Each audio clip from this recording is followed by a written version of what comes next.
नमस्कार। कहानी सुनी अनसुनी में आपका स्वागत है। दोस्तों, अगर आपको ये कहानियाँ अच्छी लग रही हैं तो इन्हें लाइक करें और चैनल को सब्सक्राइब करें। आज मैं आपको सुनाने जा रही हूँ रवींद्रनाथ टैगोर की आत्मकथा जीवन स्मृति का 34वां भाग। आज के कथा चित्र का नाम है प्रभात संगीत।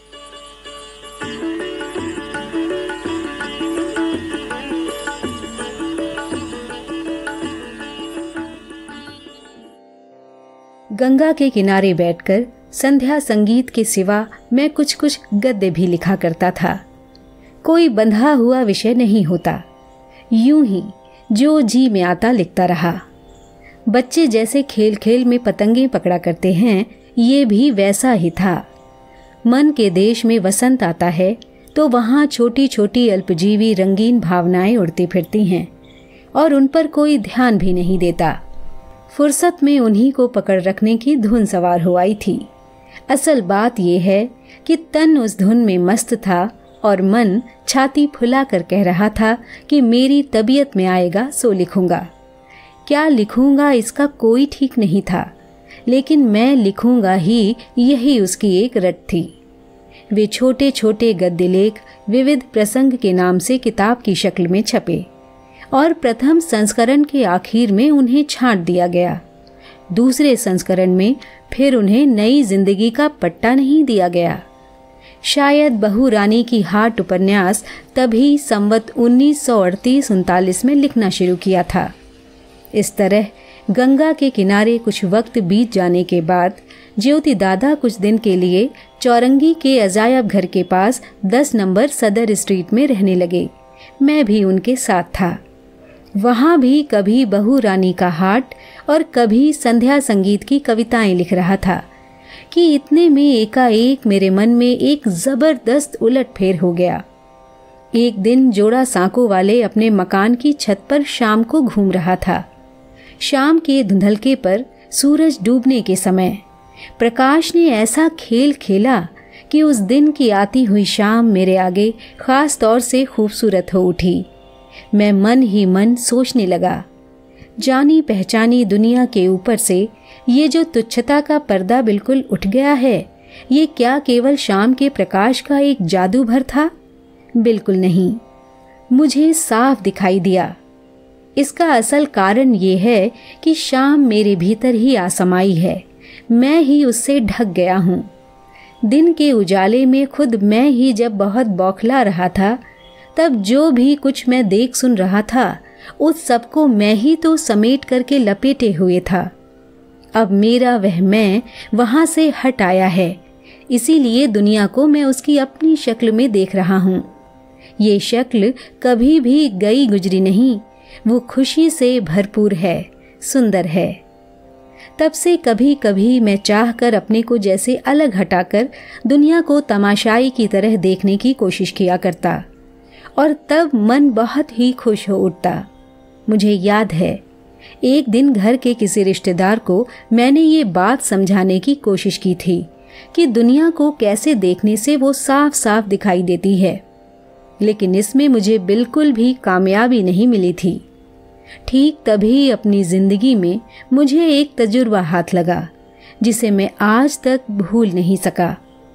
जहाँ जाकर सदर स्ट्रीट खत्म होती है, वहां से शायद फ्री स्कूल के बगीचे के पेड़ दिखाई देते हैं। एक दिन सुबह सुबह बरामदे में खड़ा खड़ा मैं उधर देखने लगा। तब उन पेड़ों की डाल पत्तों के बीच से सूरज निकलता दिख रहा था। देखते देखते अचानक एक पल में मेरी आंखों के ऊपर से जैसे एक पर्दा सा हट गया। मैंने देखा कि किसी एक अद्भुत और सुंदर महिमा से ये दुनिया भर गई है। खुशी और सुंदरता से मिट्टी, पानी, आसमान सभी झूम रहे हैं। मेरे मन की तह तह में जो पीड़ा छिपी थी, उसे क्षण भर में मिटाकर भरे पूरे मन में दुनिया का एक उजाला एकाएक फैल चुका है। उसी दिन निर्झर का स्वप्नभंग कविता जैसे झरने की तरह ही फूटकर बह चली। मेरा लिखना पूरा हो गया, लेकिन दुनिया के उस खुशी भरे रूप पर पर्दा तब भी नहीं पड़ा। उसी दिन या उसके दूसरे दिन एक घटना हुई जिससे मैं खुद ही अचरज में पड़ गया।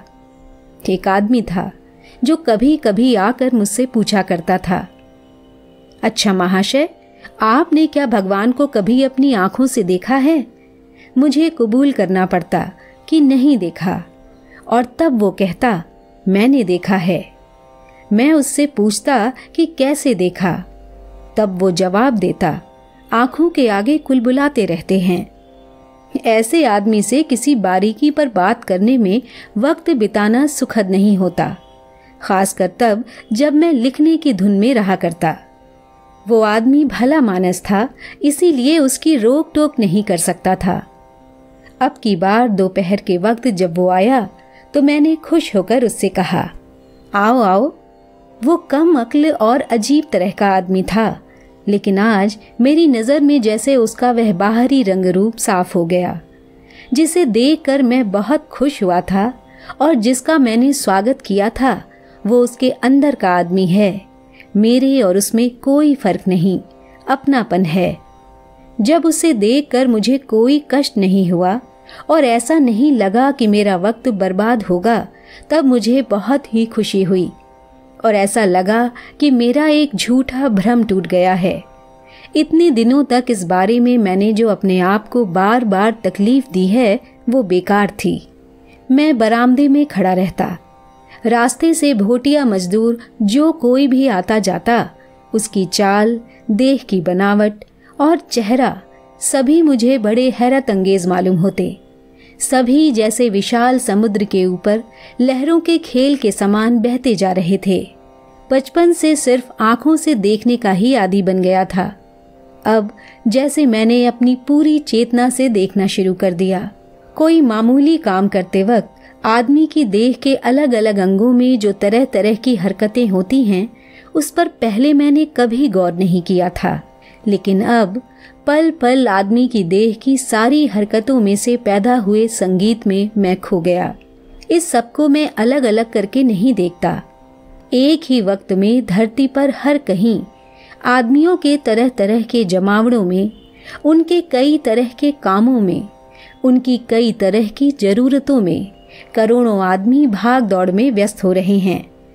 इस पूरी दुनिया के आदमियों की दैहिक हरकतों को बहुत दूर दूर तक एक एक करके देखने में मुझे सुंदर नृत्य की झलक मिलती है। दोस्त के साथ दोस्त हंस रहा है, बच्चे को लेकर माँ लाड़ प्यार कर रही है, एक गाय दूसरी गाय के पास खड़ी हुई उसके बछड़े की देह चाट रही है। इसमें जो बिना और छोर का फैलाव है, वही मेरे मन को आश्चर्य से झकझोर कर जैसे पीड़ा देने लगा। तभी मैंने जो लिखा था, हृदय आज मोर कैमोने गैलो खुली, जगत आसी सेथा करिछे कोला कोली, ये कवि कल्पना की गढ़ी हुई बातें नहीं हैं। वास्तव में जो अनुभव किया था उसे जाहिर करने की ताकत मुझ में नहीं थी। कुछ वक्त तक मुझ में ऐसी ही अपने को भूल जाने वाली खुशी की स्थिति बनी रही। इतने में ज्योति दादा ने तय किया कि वो दार्जिलिंग जाएंगे। मैंने सोचा मेरे लिए ये अच्छा ही हुआ।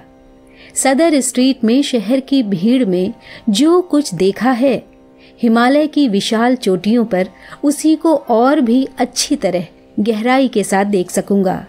कम से कम इस नज़रिए से हिमालय अपने आप को किस रूप में जाहिर करता है ये मालूम हो जाएगा। लेकिन सदर स्ट्रीट के उस मकान की ही जीत हुई। हिमालय पर जाकर जब चारों तरफ नज़र दौड़ाई तो अचानक देखा कि अब वो नज़रिया ही नहीं रहा। ऐसा सोचना कि बाहर से कुछ असल चीज़ मिलेगी शायद मेरी गलती थी। हिमालय अपनी ऊंचाई से चाहे कितने आसमान को छू लेने वाला क्यों न हो, मुझे वो हाथ से कुछ भी उठा कर न दे सका। और मजा ये कि जो देने वाला है उसने कलकत्ता की एक गली में ही पल भर में पूरी दुनिया दिखा दी। मैं देवदार के जंगल में घूमा, झरने के किनारे बैठा, उसके पानी में नहाया, बादलों में लिपटी गौरव भरी सुनहरी चोटियों की ओर देखता रहा। लेकिन जहां पाना मैंने सहज समझा था वहीं कुछ भी ना पा सका। पहचान मिली लेकिन फिर दर्शन नहीं मिले। मैं रत्न देख रहा था, सहसा वो गायब हो गया। और अब डिब्बा देख रहा हूँ, लेकिन डिब्बे के ऊपर की दस्तकारी चाहे कितनी ही खूबसूरत क्यों न हो, उसे अब मैं सिर्फ सोना डिब्बा नहीं समझ सकता था। प्रभात संगीत का गान रुक गया। सिर्फ उसकी दूर की गूंज के रूप में प्रतिध्वनि नाम की कविता मैंने दार्जिलिंग में लिखी थी, और वो ऐसी एक पहेली सी चीज बन गई थी कि एक दिन दो दोस्तों ने शर्त रखकर उसके मतलब समझने का बीड़ा उठाया। किसी चीज को समझाने के लिए तो कोई कविता नहीं लिखता। असल में मन का अनुभव कविता के माध्यम से रूप लेने की कोशिश करता है। इसीलिए कविता सुनकर जब कोई कहता है कि समझ में नहीं आया, तो बड़ी मुसीबत में पड़ना पड़ता है। कोई अगर फूल की खुशबू सूंघकर कहे कि कुछ समझ में नहीं आया, तो उसे यही जवाब देना पड़ेगा कि इसमें समझने की तो कोई बात ही नहीं, ये तो केवल खुशबू है। लेकिन फिर वो सवाल उठाता है, सो तो मालूम है, लेकिन आखिर खामख्वाह खुशबू भी क्यों?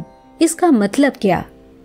या तो इसका जवाब देना बंद करना पड़ता है, नहीं तो फिर जरा कुछ पेचीदी भाषा में कहना पड़ता है कि प्रकृति के अंदर का आनंद इसी तरह खुशबू होकर जाहिर होता है। मगर मुसीबत यह है कि आदमी को जिन शब्दों से कविता लिखनी पड़ती है, उन शब्दों के भी अपने मायने होते हैं। इसीलिए तो कवियों को छंद वगैरह कई तरीकों से बात करने की सहज तरकीब को उलट पलट कर चतुराई से काम लेना पड़ता है, जिससे शब्दों के भाव बड़े होकर शब्दों के मतलब को जहां तक हो सके ढक दें। ये भाव तत्व भी नहीं, विज्ञान भी नहीं, किसी तरह की काम की चीज भी नहीं है। ये तो आंखों से आंसू और मुंह की हंसी जैसा अंदर का चेहरा भर है।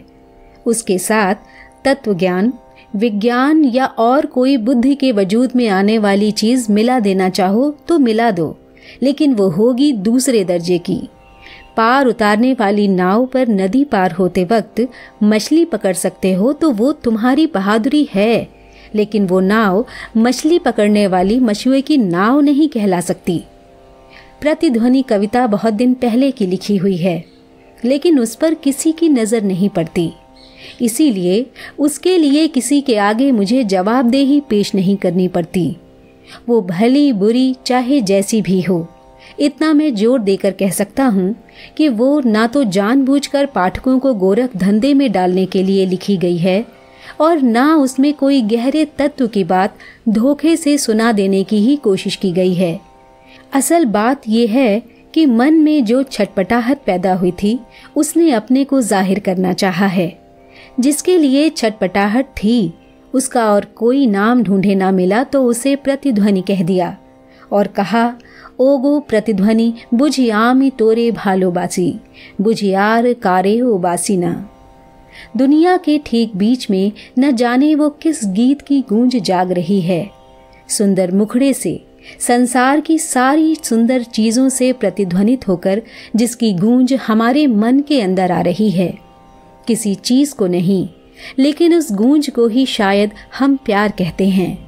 ये देखा गया है कि आज तक जिसकी ओर हम आंख उठाकर देखते तक नहीं, कल उसी एक ही चीज ने हमारे पूरे मन को हर लिया है। अब तक दुनिया को केवल बाहरी नजर से देखता आया था, इसीलिए उसका एक पूरा आनंद भरा रूप नहीं देख पाया।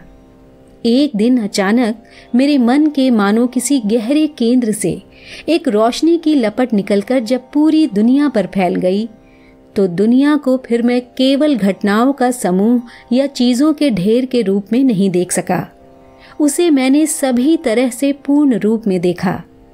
इसी से एक ख्याल मेरे मन में आया था कि मन की किसी एक सबसे गहरी गुफा में से सुरों की धारा आकर देश काल में फैलती रहती है और गूंज के रूप में सारे देश काल से टकराकर फिर वहीं वो आनंद के सोते में लौटती रहती है। उस अनंतहीन की ओर लौटते वक्त गूंज ही हमारे मन को सौंदर्य से बेचैन कर देती है। समर्थ गायक जब अपने परिपूर्ण हृदय के सोते से गान छेड़ते हैं तो उसमें एक आनंद मिलता है, और जब उस गान की धारा उन्हीं के मन में वापस लौटती है तो उसमें उन्हें दोगुना आनंद मिलता है।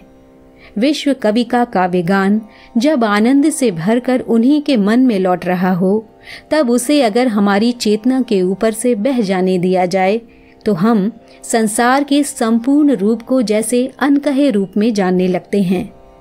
जहाँ हम ऐसा महसूस करते और पाते हैं, वहीं हमारी प्रीति है।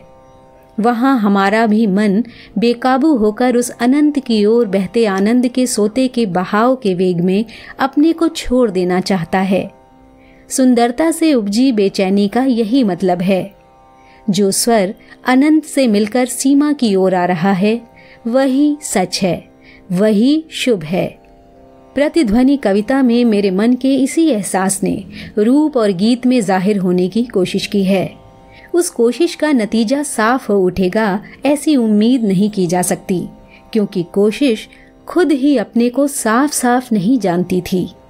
मोहित चंद्र द्वारा संपादित ग्रंथावली में प्रभात संगीत की कविताओं को निष्क्रमण नाम दिया गया है। उनमें मन के जंगल से निकलकर बाहरी दुनिया में पहले पहल आने की चर्चा है।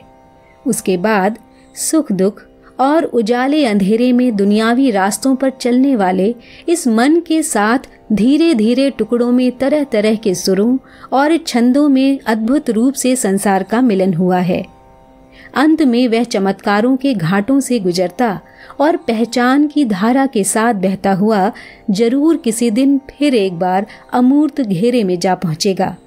लेकिन वो घेरा अनसंवरे एहसास का घेरा नहीं, पूरे सच का घेरा होगा। बचपन से ही संसार की प्रकृति के साथ मेरा बहुत सहज और गहरा लगाव था। घर के पिछवाड़े के नारियल के पेड़ों में से हर एक पेड़ ही मेरे आगे बेहद सच होकर दिखाई देता था। एक दिन 4 बजे नॉर्मल स्कूल से घर लौटकर गाड़ी से उतरते ही जब छत पर जाकर देखा कि घने पानीदार नीले मेघ इकट्ठे हो रहे हैं, मन तभी अपनी गहरी खुशी में खुलकर खेला। उन क्षणों को मैं आज तक भूल नहीं सका हूँ। सवेरे नींद से उठते ही सारी धरती की खुशी मेरे मन को अपने खेल के साथी की तरह बुला लिया करती। दोपहर में पूरा आसमान और पहर जैसे तेज होकर अपने जोर से मुझे घर त्यागे बैरागी सा बना देते, और रात का अंधेरा जिस जादू की राह का चोर दरवाजा खोल देता, वो तो मुझे किसी अविश्वास और विश्वास की सीमा लांघकर 7 समुद्र 13 नदी पार करके किस्से कहानियों के अजूबे राज्य में ले जाता। उसके बाद एक दिन जब युवावस्था के पहले दौर में मन अपनी खुराक का दावा करने लगा, तो बाहर के साथ जिंदगी का सहज सिलसिला रुकने लग गया। तब दुखी मन को घेरे हुए अपने अंदर ही अपना लौटना शुरू हो गया।